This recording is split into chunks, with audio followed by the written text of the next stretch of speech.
Hello everyone, welcome back into this channel, and today I want to share the tutorial how to create a group chat on Gmail. So first thing we have to do is open the Gmail, and after that we just need to make sure that our Gmail is already enabling the chat application. So it will be appear here if you already enable the chat in a in a Gmail. So the chat room will be appear on this bottom features here.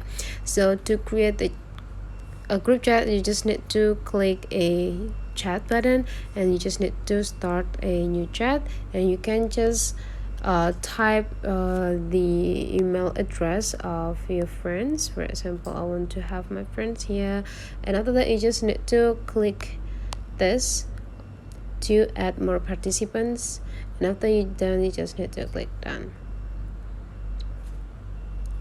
Okay, and now you already have a group, and you can just start to say or sending a text to them.